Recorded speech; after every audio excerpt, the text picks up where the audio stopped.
Iran could soon find itself inside a regional defense alliance that was once viewed as a counterweight to Tehran. Mehdi Rahimi, head of Kaneh Millat, the Iranian parliament's official news agency, says Tehran has received an invitation to join the Mecca Joint Defence Agreement. Rahimi told Lebanon-based Al Mayadeen that the matter is now under consideration.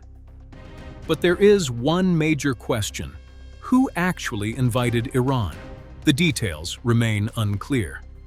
Rahimi did not identify the government that sent the invitation when it was received, or what conditions Iranian membership would involve. None of the three founding countries has publicly confirmed the reported invitation. The Mecca Pact was signed by Saudi Crown Prince Mohammed bin Salman, Turkish President Recep Tayyip Erdogan, and Pakistani Prime Minister Shehbaz Sharif. Its central principle is straightforward.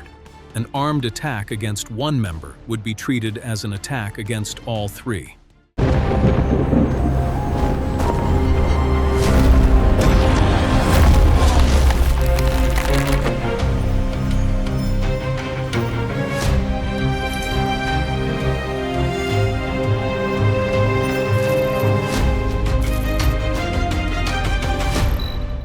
That has led to comparisons with NATO's Article 5. But unlike NATO, the Pact's public text does not specify exactly what military action members must take after an attack. Instead, the scale and form of support would be decided through consultations.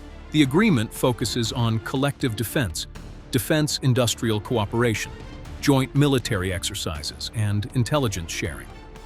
It also calls for deeper cooperation in defense production, technology transfers, and joint manufacturing. So why would Iran joining matter? The pact emerged amid a regional war in which Iranian missiles and drones struck Gulf states. Tehran's allies also threatened Saudi energy infrastructure and shipping. That makes Iran's reported invitation particularly significant. The alliance could potentially shift from a framework viewed as protection against Iranian threats into a broader regional security forum that includes Iran itself. That would represent a major geopolitical transformation. Pakistan has already indicated that the pact should expand beyond its three founding members. Defense Minister Khawaja Asif said the alliance should not become an exclusive club. Foreign Minister Ishaq Dar has described the agreement as purely defensive in nature. Egypt has been publicly identified as a potential future member. Syria and Bangladesh are also reportedly examining the pact. But Iran would be a far more consequential addition. That is because Saudi Arabia and Iran remain longtime regional rivals. The two countries restored diplomatic relations in 2023, but that reconciliation has faced renewed pressure amid the war. If Iran eventually joins, the Mecca Pact could undergo a dramatic transformation. Two longtime rivals could find themselves operating under the same defense framework. But bringing Iran inside could also expose deep disagreements over the alliance's purpose and security commitments. For now, Tehran says the invitation is under consideration, and the biggest question remains unanswered. Who invited Iran, and what does that mean for the future of the Mecca Pact?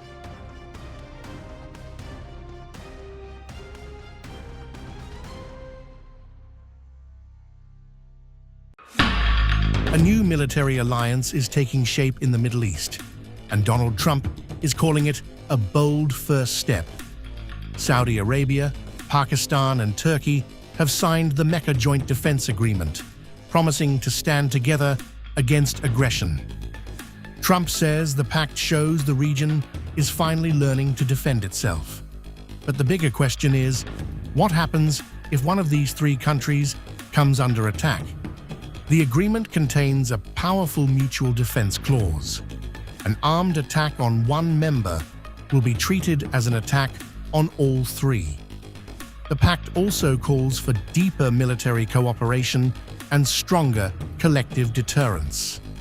But unlike NATO's Article 5, it does not specify an automatic military response, leaving the nature of any action open.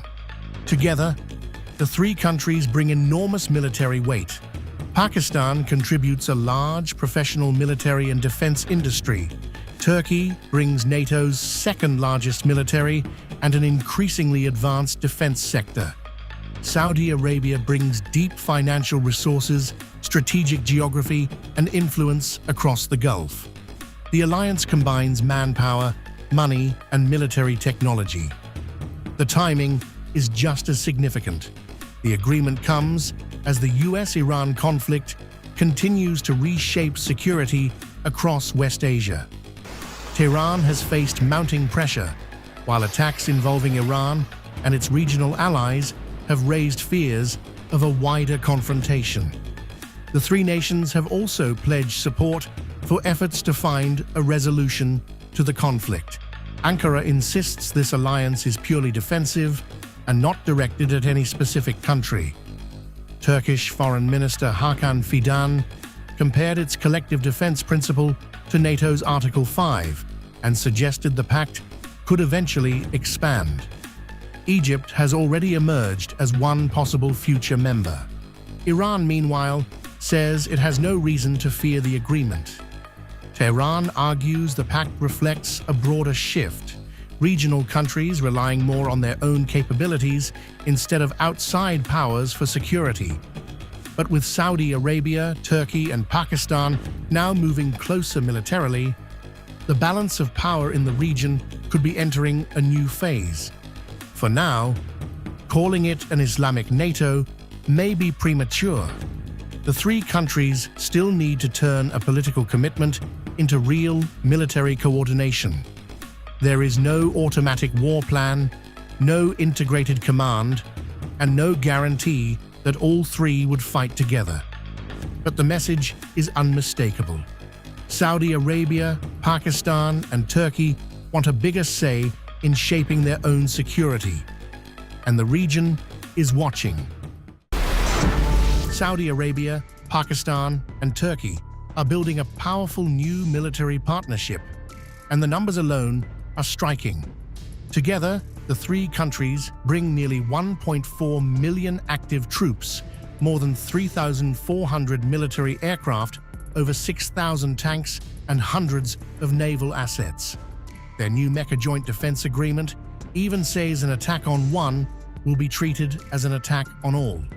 But calling it an Islamic NATO may be getting ahead of reality.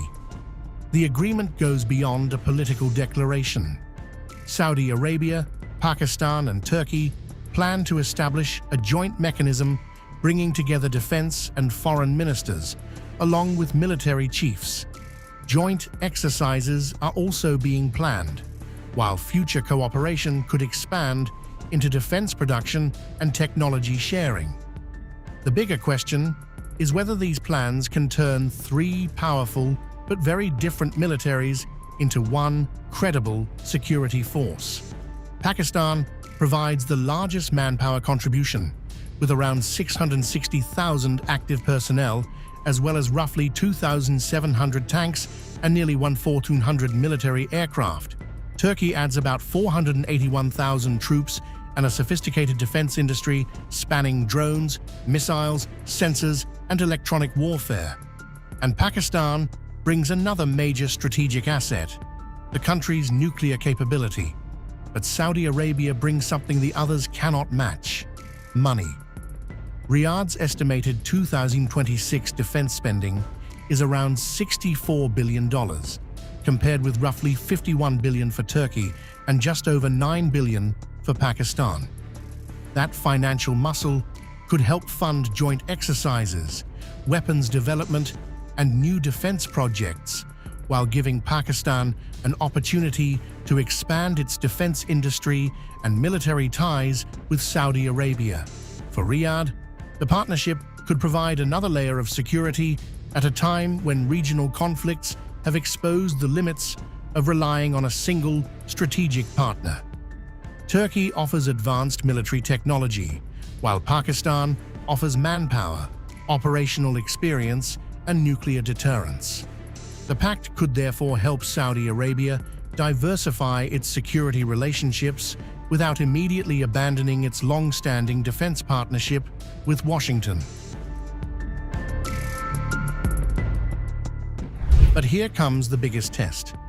The agreement says an attack on one member would be considered an attack on all, but it does not promise an automatic military response.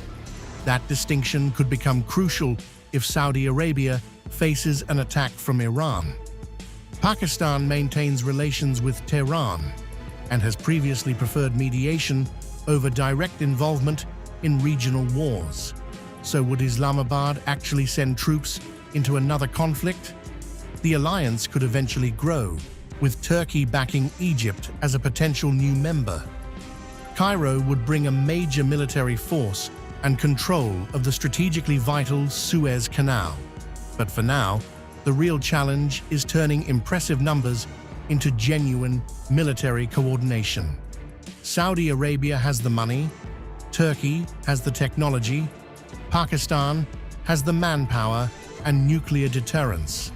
Whether that combination becomes a true Islamic NATO will depend on one thing: whether these three powers are actually prepared to fight together. If you like this video, then like, share and subscribe to Mirror Now.